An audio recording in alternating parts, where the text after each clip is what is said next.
Guardians of the Galaxy Volume 3 wasn't that great of a film to end the trilogy on. Hey everyone, it's your favorite one of YouTuber, MrLiraCarrillo, with probably a very controversial video. And today I want to give you my thoughts, review, reaction to Guardians of the Galaxy Volume 3, and to give my thoughts on where the MCU stands and how it is falling off. So to start off this verbal essay, I'll start off with talking about Guardians of the Galaxy Volume 3. Here's a quick sentence to summarize how I thought of the movie. Guardians of the Galaxy Volume 3 was good, but it wasn't a great send-off for the trilogy. Now, let me explain. Before I sound so negative in this video, let me start off by stating the pros. The first pro I want to talk about is Rocket's origin story. Rocket's origin story was told just... wow. It was very sad. It was very depressing. You definitely get more of a feel of the character after watching all his friends die and going through all the stuff that he went through. James Gunn did a really good job at making you kind of have more sympathy towards Rocket and maybe putting aside his very much bad behavior and starting to realize, hey, you know what? He's like that for a reason, and it's a kind of a terrible, dark reason. It definitely made me almost cry. I was fighting back tears, especially the scene where it kind of copied Harry Potter a lot, where he kind of sees the otter chick. He sees her and then his friends in the distance, and it was just, my God, that was sad. The next pro I want to talk about is how this movie wasn't dull. It was quite entertaining throughout the entire movie. There wasn't a single dull moment. I like to mention how funny it was too, especially during Star-Lord's F-bomb, and the delivery on it was just, it was funny. It was great. It was perfect. It's definitely a fun, good film to watch. Another pro I want to talk about is something that doesn't really get that much attention, and that is Groot. I loved Groot in this film. This was finally a really good, powerful Groot. He was great. We finally got a strong, muscular Groot. I love that scene where it's Groot with all the blasters on his back and he starts shooting everybody. I thought that scene was so cool. The scene where he flies too doesn't make that much sense because Groot's probably got to be really heavy considering he's made out of wood, but it was still cool. It was really cool. And then obviously the end credit scene of Groot, that was sick. I loved Groot, except for when he said I love you guys. That was weird. I don't know, cool, but it was really out of nowhere. I know in the first film he said we are Groot, and then he said I love you guys just out of nowhere. But anyway, he was pretty cool. Any other pros that I got? No, that's kind of it. Not gonna lie. Okay, on for the cons. The first con, I think it's pretty obvious. I think everyone can kind of agree, was Adam Warlock. Now, Adam Warlock is arguably one of the strongest characters in Marvel Comics. So strong that if you guys don't know, he actually single-handedly whipped Thanos' ass, took the gauntlet away from him with the Infinity Stones, and used it, like, without breaking a sweat. Now, obviously, I wasn't expecting him to be that powerful, given that this is going to be Adam Warlock's first appearance in the movie, in the MCU, I mean. So, I was expecting him to be strong, but obviously not that strong. He did show that he was kind of strong. However, with his strength being shown, there was almost no point in him being in the film at all. Pitch Meeting kind of explained it the best. I'm just going to put this clip up just so that way you can understand what I'm saying. And where does Adam Warlock factor in? What? Adam Warlock? We ended the last movie with this big reveal that he was coming, so he's got to be in this one. Oh, Did you not include him? No, I did not. Oh, tell you what, he's the one that injures Rocket. There you go, he's in. Okay. And then he'll just kind of show up once in a while. That worked. Yeah, I agree with that clip 100%. There was no point in Adam Warlock. They teased him up so much. But not only that, Adam Warlock's mother died in the film. And yet, there was nothing. There was no reaction from him. We didn't see any anger. Like, there was no emotion behind it. After I seen Adam Warlock's mother die, I was automatically assuming that, okay, he's now going to use that anger to go against High Evolutionary. But he didn't. There was really no point in Adam Warlock, and I'm very disappointed because they hyped him up. They teed up that he's gonna be the next one, but nothing happened. He fell just extremely short. On to the next con of this film, and that is High Evolutionary. Now, I know this part's gonna be a lot of backlash because everyone on Twitter is praising High Evolutionary. But how can people love a character so much when we don't know anything about him. Now, if you read the comics or if you watch some videos describing High Evolutionary before you watch the movie, then obviously you would get an understanding of the character. But if you didn't, and even if you did, because the MCU doesn't accurately depict the characters from the comics, then you wouldn't have any understanding of High Evolutionary at all. Like I said, even if you did have an understanding from the comics, who's to say that's the same character from the comics? We didn't get an origin story. We don't know what his powers are. We kind of get an idea of his agenda, but not really. Also, he didn't feel that threatening. He just abused animals, which of course that was the biggest no-no. And without that factor, he wouldn't be one of the most hated villains in a good way, because you obviously want to hate the bad guy. Now, don't get me wrong, I keep forgetting the actor's name, but his acting was phenomenal. He definitely played a good mad scientist, because that's what he is. He experiments on animals and trying to create the perfect life form. So he did a good role at being that kind of psychopath. The next con I want to talk about is the relationship between Star-Lord and Gamora. What was the point? What was the point? And also, what was the point of even Gamora even being in that film? She really didn't contribute to anything. Now, I'm hearing that the whole point of Star-Lord and Gamora not falling in love, I guess the message of it was that not everything kind of falls into place and you gotta learn to let things go. I think that's the message, but then again, I wasn't getting that as I was watching this film. And don't get me wrong, Star-Lord trying to like lure, Gamora in was funny, but it didn't get anywhere. There was no development for that at all. At the end, she kind of liked the crew, but that was it. Like, it literally progressed nowhere. It didn't go anywhere. And that leads me to my next con.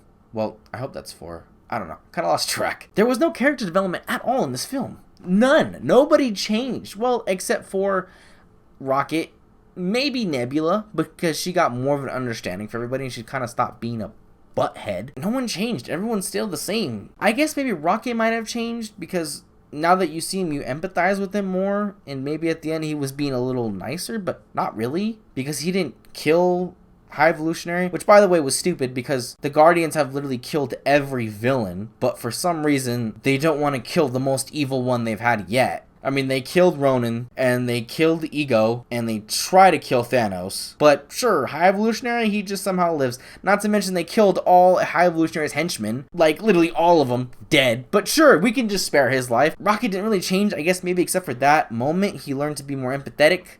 He learned to care more. But other than Rocket, I think Nebula might have changed a little bit. She learned to become more empathetic because she was kind of really bashing on Mantis and Drax, and now she kind of understood them a little more. Star-Lord, no, he just went back home. Groot, no, he just said, "We are Groot." Well, can't really expect anything from him, he's a tree. Gamora, still in her same ways. Mantis, still in her same ways, except she left. And, yeah, no character development from really any of them. Okay, this isn't really a big con. This is maybe a half con. Was that Star-Lord's near death was stupid. Because, correct me if I'm wrong, but doesn't Star-Lord have a helmet that allows him to breathe through space? Where was it throughout the entire film? Not to mention, it would have looked really good with his new suit, with all their suits, which by the way, there wasn't an introduction to them having new suits, but they just kind of had it. For some reason, they just all decided to have a matching uniform. Okay, so I will end my Guardians of the Galaxy review on one last con, and that is the ending fell short for me. It didn't feel like the right send-off. Don't get me wrong, it was sad seeing them split up, but I'm gonna be honest, they're either gonna make another movie or they're all gonna meet up again. There's a very much high chance that they can come together, and they kind of set it up that it's a really big possibility for them to show up again. Also, correct me if I'm wrong, but didn't Star-Lord say that I need a break? I just need some time off? I'm gonna need to take some time.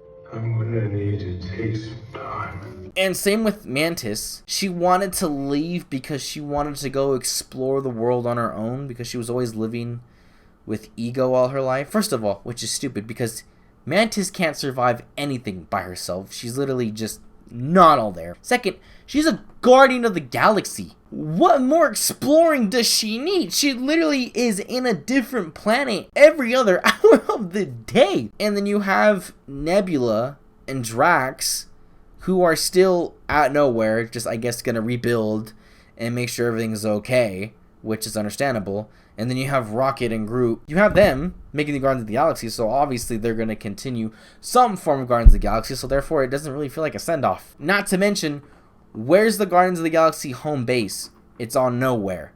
And where are Drax and Nebula? On nowhere. So basically, half the team is still together, while you have Mantis, Gamora, and Star-Lord doing their own thing. Not to mention the end credit scene where it says the legendary Star-Lord will return. That was very interesting wording because he's never been referred to as the legendary Star-Lord, but still. For me, it's set up that they're going to meet up again, either in a film or a TV show. It's going to happen.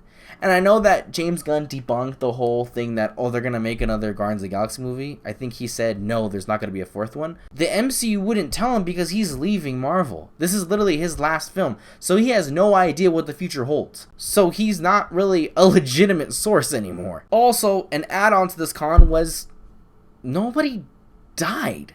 Nobody died. Not that I really wanted somebody to die, but I was kind of expecting someone to die, and for me, that would have been a great send-off if somebody died. Like if Star-Lord died, or if Drax died, or Gamora. For example, what was a good send-off for the Avengers? Or I guess that group of the first Avengers.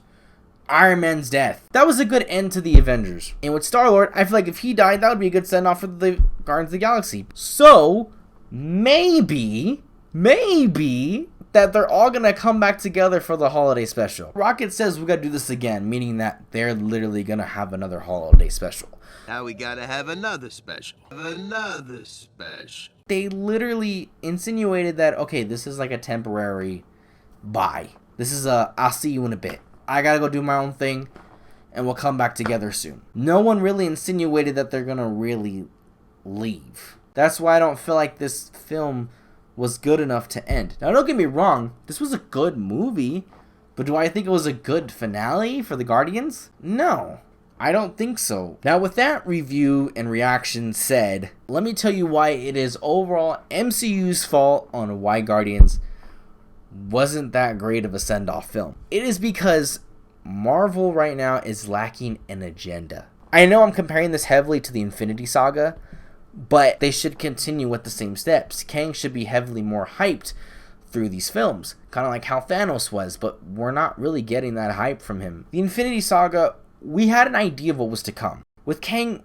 we don't really have an idea of what's to come with him. Sure, I guess he wants to take over all the multiverses, but how? Why? We don't have any idea of him. And we don't even know if Jonathan Majors is even going to continue to be Kang. But what I'm getting at is the MCU not having an agenda or some endgame. I think it is leaving these directors who are creating solo films clueless on what to do. They're running around like headless chickens because they don't know whether or not to kill off a character or to have something different from the character because they don't know what to do. When it comes to the original Avengers films, the character had to go through something. They had to do something. They had to get involved in something so that way it could connect with the film later. However, I feel like these films are left in the dust with no idea of what to do. Now, here's why I think that. Let's start off with Thor: Love and Thunder. That was Thor's filler movie. There was nothing that happened in that film. It was the most unproductive film. There was no change. There was no character development. Nothing. Nothing happened. There was no reason to even watch that film in the first place. Nothing changed because Marvel doesn't have a direction. Quantumania. No one died. Nothing changed because the MCU doesn't have a direction. Guardians of the Galaxy. Yes, the group separated, but nobody died. There's still room for everyone to join on to whatever else could happen. And I'm calling it right now. In Secret Invasion, Nick Fury is not going to die. You know why? Because they don't know what they're going to do with Nick Fury. They don't know what they're going to do with any of these characters, so that's why they're not changing them. Now, let me get to the real reason why I'm making this video. Now, I know anybody can just rant and complain about this, and that. I miss the MCU being good. Yes, the MCU did have its fallouts. Thor: The Dark World, Captain Marvel, and so on. There's other films too. I get it. Not every film's gonna be perfect, but I think the saga overall should be just great. And that's what the Infinity Saga was. It was great. It was just traditional superhero movies. I think Kevin Feige is really trying to change up the MCU, which he shouldn't have, because literally no one is complaining that the MCU is being repetitive. And the people who are complaining that the MCU is being repetitive is just people that are mad that they can't make movies as successful as the MCU. And the people that are still complaining, they're still gonna watch these films. They're still gonna watch these shows. So who cares? It's working. So don't fix what's not broken. If Kevin Feige would just look at what made the Infinity Saga so great, I guarantee you the Multiverse Saga would be so much better than Infinity Saga. Somehow, some way, it'd be so much better. I, as an MCU fan since day one, am very heartbroken on where it's going. And you should be too. I just want the MCU to be just like the way it was, if not better. I will end this video on this note. I think that the MCU should stop producing content until they have an agenda. Because right now the MCU is producing content that is just so forgettable. She-Hulk is the biggest example of them all. Werewolf by Night, I bet you forgot about that. I'm worried for the MCU. I really am. And everyone is just waiting for the next big thing, which we were during the Infinity Saga, but at least we had things to occupy ourselves with. But this is only my thoughts, my opinion, okay? Everyone can have an opinion, whether it's right or wrong or just flat out crazy like mine was today. You have one too. It is valid, so I'd like to hear it down in the comments below. Yeah. Other than that, guys, thank you so much for watching this video. Take care and peace.